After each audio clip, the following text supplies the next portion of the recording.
Hey, it's time for another episode of #Event Icons, presented by Endless Events, the show where you get to ask the icons of the events industry anything. Just follow us on social media to ask questions. Our iconic guests will answer them live during the entire show. Before we get started, the more people we have watching, the better the conversation. So please help share #Event Icons on Twitter, Facebook, and LinkedIn. Just tell your friends to watch live on any of our social media channels. Now, without any further delay, this is #Event Icons. So today, welcome to another episode of Event Icons. I'm super excited to have Magdalena Atanassova joining us today, and we have a great episode for you guys. Cool. So I will have Magdalena introduce yourself. I just want to know a little bit about what you do. And our first question that we always ask everyone, obviously with the name Event Icons, we want to know how you got in the events industry and what role you play in it right now. Great. Well, good morning on my side, or good afternoon, wherever you are. First things first, my name is Magdalena, or everybody calls me Maggie. I'm Marcom and Brand Manager for Canis Group, which is an international PCO, professional congress organizer, based out of Geneva and Israel. I'm personally based in Bulgaria. So how I started, it was over 10 years ago. I actually am one of those very few people in the industry that actually studied event management, and that's how I ended up in the industry. So my first 4 years were pretty much studying, educating myself and getting slowly into the industry. And I really loved it, and I just stayed there. I mean, really, Awesome. yeah, I really, really like the fact that I'm here still, even after all that happened this year. Yeah, no, definitely a crazy year. We'll get into that. But as someone who studied this in event management, do you have any advice for people who are maybe studying event management right now in this like crazy time where they're like, what is my job even going to look like? Yeah, I think actually education is very important. I wouldn't scratch the time that I was in university and the things that I've learned. I think you should study, you should learn how events are done, no matter that we are not doing in-person events right now. They're going to come back in one way or another, but you have to know the basics. So this is there. And I think it's great that many organizations still offer education in the industry, so you can still kind of upgrade your knowledge or see other parts of the event planning process that you may have missed. So for sure, those that are studying, they have to stick with it. They should stay there and continue on. Yeah, I agree. I think that's something that's definitely nice to fall back on. I mean, hopefully they go more into like the virtual event space with everything going on too, because I think that's part of the curriculum that maybe was missing a little bit. But yeah, so let's kind of talk about our topic today. Recently, what we've been doing on Event Icons is, I mean, we've heard so many different stories of people, reacting to this pandemic in a completely different way. There's been, really great times that have actually come out of this, and people acting like Phoenix is rising from the ashes. Other people have definitely like suffered on hard times and are still really going through that. So what was your personal experience? I kind of like to start with just day one, when everything was canceled, everything was shut down. What did that look like for you in your company, and how did you kind of handle that? So early March, or maybe I can start February. That was the last time I actually traveled to an international event. I went to Vancouver for an IAPCO meeting, which was amazing, and things were already starting a little bit, still mostly in Asia. But we were hopeful that, if it stays kind of within Asia, we'll be fine. We still continued on planning with our events. We didn't even get many cancellations, which was great. We organized early March our last conference that was in person this year, and we broke some records in terms of attendance, which was amazing. And it was right before really stuff got really bad. So the event was in Madrid, and it was for a few thousand people. And literally a week later, Madrid was under complete lockdown. which was amazing. Like a part of our team that flew there had to be quarantined a week after they came back, which was weird because they had already been in the office, touched everything. So, it was kind of pointless, but they had to do it. So it was, when it really hit us, it also hit us with a few cancellations. For example, in our Madrid office, they had planned a huge event in the aviation industry. It was supposed to be, there was a welcome by the king. I hope I'm saying that right. In Spain, the royal family, they broke records in terms of attendance. There were, I think, about 10,000 people that had to attend. It's like an exhibition and conference. And that had to be canceled 1 week before the event. So that was a huge hit for us. I mean, we were devastated. You can imagine the hard work and everything that had to be canceled and all the money lost. So that's when we started to really be kind of worried, like I think everybody else. We had to still think quickly on our feet. So we established internally a situation room where all the management gathered, and we could discuss projects and, how we should react in each situation. We kind of decided what we should communicate and with whom. Like, we developed a very thorough communication plan that had to be executed by each team. And talking to sponsors, to clients, to delegates, and to have a unified message for everybody, so everybody knows how things would roll. Of course, the first reaction was to just postpone, like many people did. We tried to keep cancellations like as few as possible. Unfortunately, of course, we had to cancel, like I said, some events that couldn't be moved. Most we moved to the summer 2020. We, like everybody else, we thought that would be, we would be good. We would be cleared. Of course, we thought of the whole ecosystem, that if airlines wouldn't fly for a few months, they would be out of business as well. So they would push also a kind of the tourism industry to stay alive. But yeah, things unfortunately didn't really turn out as we hoped. So already in the first week of April, we had our first virtual event that had to be, the favorite word, he had to pivot from in-person to virtual, and really we had under 3 weeks to do that.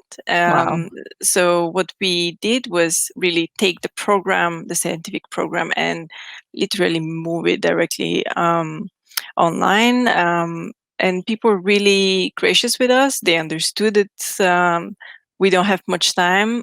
So maybe the platform wasn't perfect, or the few hundred talks that we had to record were not the best quality or perfect as we would have liked. But people were gracious, and they really enjoyed it. They liked it. We kept the registration fees the same. We didn't change anything. And we not only that we didn't have that many cancellations as we expected, but we got new registrations coming in, which was great. So it gave us hope. And from there, we kind of started gearing up with virtual, hybrid, coming up even with solutions for in-person. So we have a whole standard internally ready, just waiting for an opportunity. And yeah, that's in like very synthesized way what we did in these past few months. Yeah, no, that's amazing. So many great nuggets of information there. I want to go back, to pivoting. I feel like that is the word of the year. Everyone, we always joke like, take a drink every time someone says pivot. It's definitely like the word of this whole year. But yeah, so when you were going through that transition process, I love that you guys had a plan. And I feel like that was probably like the biggest thing that I saw was just like a lot of people pivoting very willy-nilly, very like without a plan, didn't have that like time to really like get your team together and like all get on the same page. So where did you guys kind of look for leadership within your team? Like where did that kind of come from to make those decisions? And was everyone open-minded to that? Or did you have anyone like kind of push back on, no, we can't do this, this is impossible kind of a thing? Like what was morale like in the office that day? I think it was actually the opposite. We didn't have the negatives of, oh no, we can't do it. I mean, I think generally I'm really saying that from the bottom of my heart, I think it's in our culture in the company. We don't have can't do. It's how do we do it? Because we've been in business for 55 years. So we kind of, to survive for such a long time, you really have to be agile and think on your feet and sometimes take hard decisions. So our management was the first to lead us into this and help us take the decisions, right? But on the other hand, we had the support from clients, because for years we've been talking about hybrid and virtual, right? And clients were like, no, it's fine, just keep it to yourself, too much technology.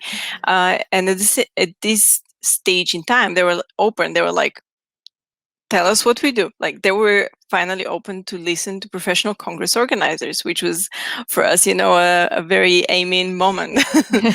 So we definitely took it. And internally, we had to, yes, come up with who will do something that they've never done, who is brave enough. But it was kind of a collective decision coming together and deciding who is best or who has really the guts to do it. It didn't really matter. We were all supporting each other, and just the aim was to really do the event at the end of the day, and it's for the best of us and our clients. So yeah. Wow, I love that. Yeah, and I think that's something too that we were kind of seeing a lot was the client side and the attendee side being very gracious, like you were saying, and being very open-minded to these things. I recently was watching a webinar about just how, people are very forgiving now of a dog barking in the back, or someone, a kid walking through the screen, or, some small system failures, because I think everyone's kind of dealing with that. And if you haven't dealt with it personally, you at least have seen it, and it's kind of okay. But the biggest thing is that people just don't want their time to be wasted. People are kind of getting tired of these webinars and these things, as we're on one. But I think it's different. There's a time and place for everything. But I think, like, in terms of substituting an event for a webinar, I think that's where people are kind of drawing the line of, okay, this was fine for a podcast or for a YouTube video, but when it comes to like a full-on event, there needs to be those extra bells and whistles. So Sure. What is your kind of philosophy on that, and how have you guys, taken some of those in-person elements that are important and transfer that over to the virtual space? Yeah, first of all, I think we've, for a few months now, we've shifted, like, maybe after this first event in April, actually, it was a makeshift of a in-person event translated directly into virtual. But that's not the way to go with virtual events, and there has to be a complete different design thinking behind. So you have to design the event for the virtual world. It's different. So in terms of that, we're trying to design a virtual experience, not really to have the like a usual in-person event with too many hosts, too long days, and all that. Yes, well, guilty. We may have done it for a few events where it was difficult or not enough time to do it otherwise. But other than that, we're really focusing on the networking side, on how to really engage people with the platform, not to be like a Netflix of scientific content where they can just view science on demand, but to have something extra. And especially because our current model that we've applied is to have live days of the event where it's really interactive, really there are extra things to do and meet with speakers, talk with them, for example, and then the content is extended for another 3 months. So those people that wanted to watch more or wanted to rewatch something, they can still do that. So for scientific meetings that we are organizing, it proves a great model, and we received a lot of feedback that that's actually something that people appreciated. They can pause and rewind, especially when it's something very complex or English is not their first language. So that's really appreciated. And also to check if we're actually going the right way in terms of designing an experience. We recently did a survey with healthcare professionals where we literally asked them, what do you want of virtual events? Do you like them? What's missing? How can we improve it? And interestingly, they said that really the first thing or the drive for them to attend a virtual meeting is still the content. So content is still the king. The delivery is the queen in these terms, because virtual is like just a different medium there are many tools that we can use, but we shouldn't forget they're just tools to deliver something. So having a strategy, having KPIs that you're chasing, that's still as important as it was in any in-person event. Yeah, absolutely. And I think even that tracking portion of it is almost sometimes a little bit easier just because everything is digital, so you're able to kind of see how people interact with this event. But no, I have to go back to content is king, delivery is the queen. I think that is the quote of this episode. I think that's genius. I love that. And it's just so true. I think that's what a lot of people were struggling with, and that's what I mean a lot of the people we're working with too is, you know, figuring out, okay, let's best utilize video to engage people. Let's not just give people, you know, pamphlets or paragraphs of things to read, you know, making it, you know, being respectful of people's time. Because especially in COVID, I think just on a personal level, on a professional level, the biggest thing that I've seen just from everyone, no matter if you're a little kid all the way up to an adult, from anyone, I feel like everyone's kind of figured out how to rearrange their time. You're just spending your time differently. So I think that is kind of an opportunity that people can use, especially in events, of just fitting into people's life in a way that integrates a little bit better. So I really like what you said about extending that content out, letting people rewatch it, watch it when they have a little bit of free time in their breaks in the day, and not being like, okay, you have this weekend for a 3-day conference that you have to attend for, you know, 8 hours a day, taking up all your time. It is really kind of just like that, you know, life balance that we kind of always have wanted to get to, that now I think we're kind of able to get to there. So I love what you said about that. But also in terms of technology, I kind of want to know a little bit about your, you know, stance on that. And I know there's like so many things constantly coming out. We sat on demos like every day when this was starting of just figuring out the latest and the greatest stuff. What was it like to just learn all this new technology and to kind of start implementing that in some of these events? Yeah, our IT team really had a fun time this past 6 months. I think the first time when we told them that in 3 weeks they have to convert an event with hundreds of you know, sessions to record, I think they really were like, okay, we're done. Thank you very much. um, but really, yeah, it hasn't been easy. It's been a team effort again because our IT team is rather small. So we are all supporting them. We're all watching all the demos. We like the hashtag event profs break shit. They should have come like a few months ago. That's awesome. I have not checked that out yet. I need to. Yeah, it's a great initiative. So yeah, we really try to scan and browse through things. Also attending ourselves, you know, different virtual events, we see different ideas being implemented, different tools being used. So of course that helps a lot, and we're trying to put a list together of what works, what doesn't work, and then we do pilots in different events. We are still having a huge list of things to check. Luckily or not, October is a super busy month for us, so we will have a lot of things to check, and in November we'll probably have a lot of yes, this works, and yes, this doesn't work. Yeah, we're seeing that too. October just seems really busy. I think a lot of people were like, okay, life was on pause for too long, like let's do something or not at all kind of a thing. So we're definitely seeing that too.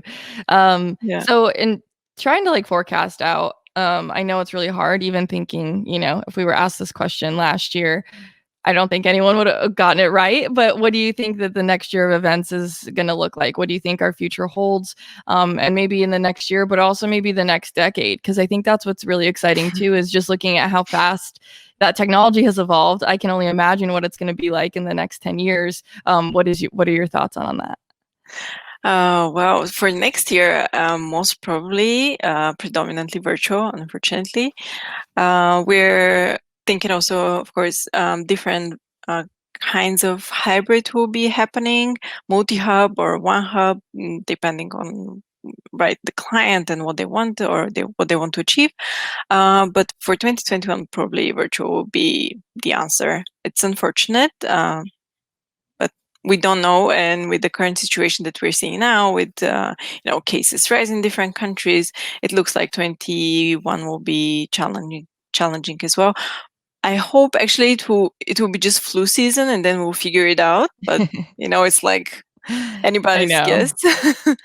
And 10 years from now, it's really especially after 2020, it's hard to say. I know 2030 seems so far off now too. Yeah, even February for me seems 10 years ago. So Exactly. No, same.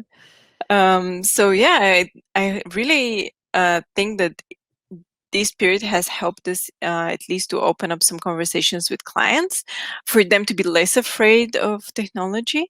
And of course, now they're better versed in technology, so they know what to expect, they know what to ask of us, which is great. I mean, it's I've always seen this way: if the client doesn't push you, it's really hard for you to push the client. So finally we have these doors open, and yeah, it's up to us pretty much to decide what we want out of the future. I'm really hopeful that more event professionals will see this as an opportunity rather than tough time. And I understand we had a period to mourn the lost events that we had, and the fact that we cannot do in person and we're still mad about it. I mean, it's what it is. And we even see clients, delegates that complain that they prefer in person, and why is this not happening in person. It is it is what it is right now. We can't do anything. We want to be on site, we want to be in a venue and have the usual routine, but it's not the case. So what can you do? But I think there will be much more integration in the future between in-person and virtual. And I really believe that it's also an opportunity for in-person events to have really the best content in the in-person event. So if you make all the effort to actually get to a destination and be there and listen, you would really require something out of those speakers. So I think all the mediocrity will go away, hopefully, and it will stay, in a better edited version online. But the really best speakers and best content will be live.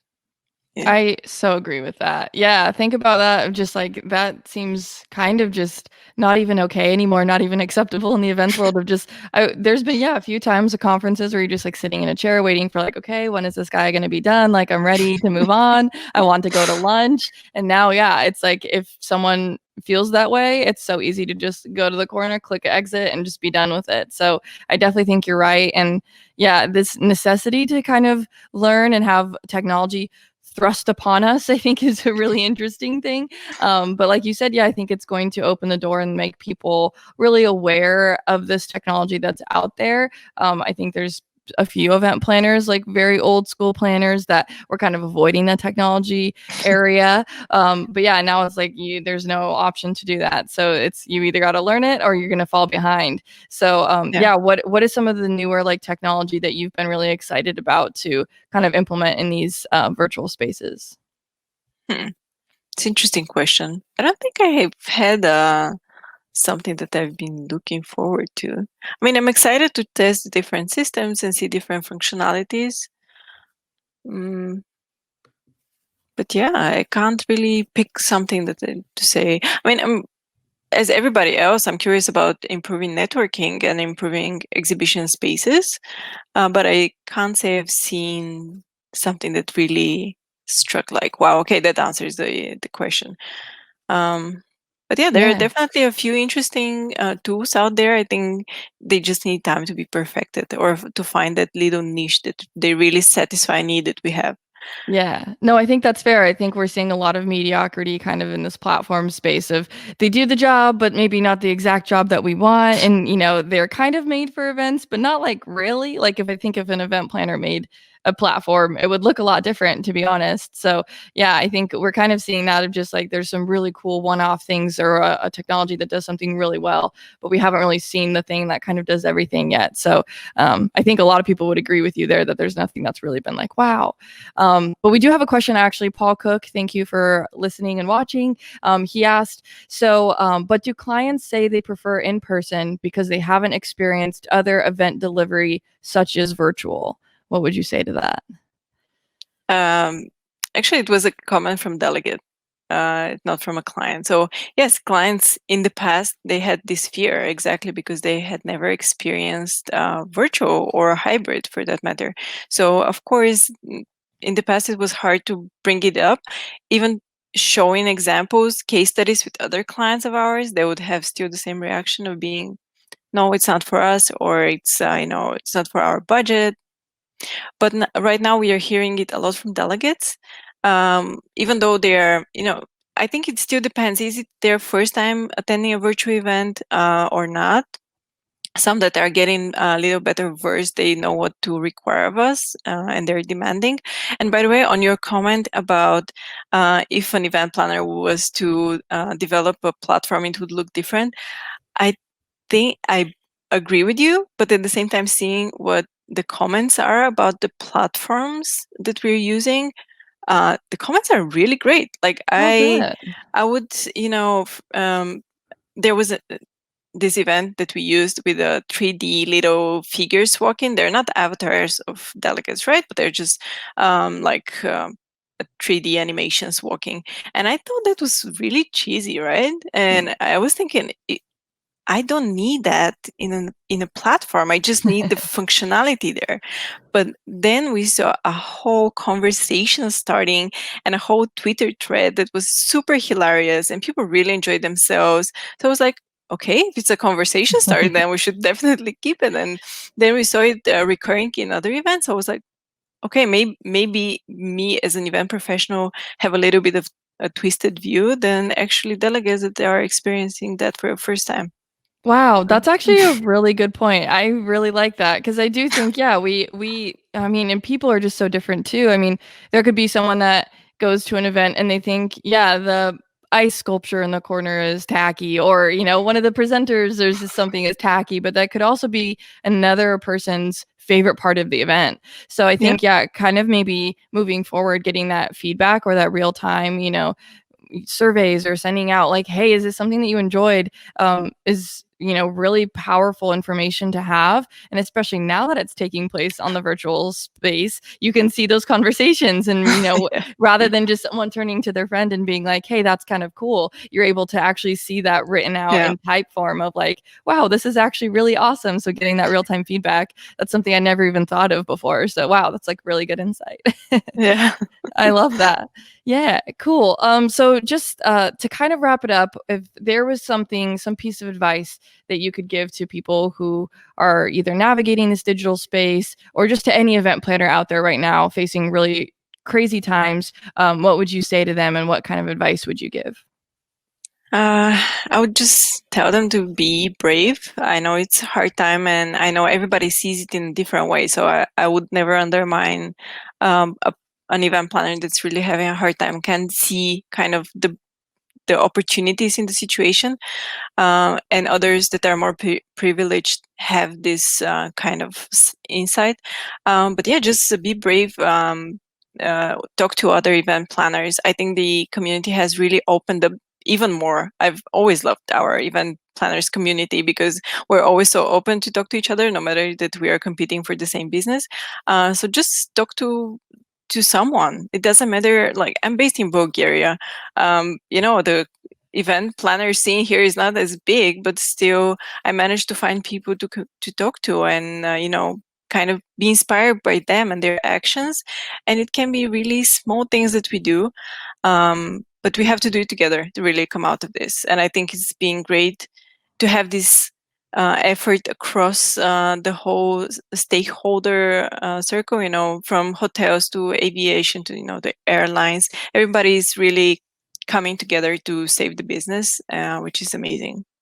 Agreed. No, I think that's something that we've kind of seen. I mean, as we're doing more of these stories and things kind of on event icons, even a lot of people are just saying, yeah, people first, relationships, community. I think that's really big. And that was probably one of my favorite things that I saw come out of this was just how much the community banded together. I think, we got more subscribers on our newsletter and people reaching out and telling their stories. And, even if it was something that was really heavy and hard to hear, it was still just like comforting to, know that there's someone else that's going through that same experience. So yeah, I think learning from each other during this time is huge, and just having that community to fall back on is amazing. Yeah, I love 100%. That.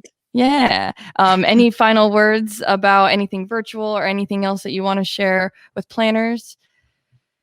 Well, I can just say, because it's still fresh, our survey with healthcare professionals is out there. So I think it gives a nice insight of what, at least those that organize medical meetings, what doctors kind of expect of virtual events.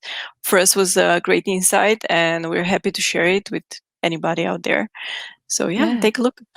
That's amazing. No, we'll definitely make sure to get that too, and we'll put it in the description of the show so everyone that's watching on the blog can also have access to that too. So thank you everyone for watching. Thank you, Maggie. It was so great talking to you today. Likewise. Thank you for everyone in the chat. Make sure also to go to www.eventicons to subscribe. Also check out the newsletter where we'll share this and all of our other latest podcast episodes. So make sure you do all the things, follow us everywhere, and also keep a lookout for the survey with Maggie. And yeah, we'll just keep the conversation going. But again, thank you, Maggie, so much. Thank you as well for having me. Yeah, we'll definitely keep up and talk to you soon. Bye, everyone. Bye. Thank you for joining us for another amazing episode of #EventIcons. To catch all of the bonus content, resources mentioned, and an invite to our Facebook and LinkedIn groups, head to www.event-icons.com. Also, let us know what you thought about this week's episode. Share your biggest takeaway, and just tag your social media posts with #EventIcons. We'd love to hear from you. Thank you for joining us. We'll see you again soon, right here on #EventIcons.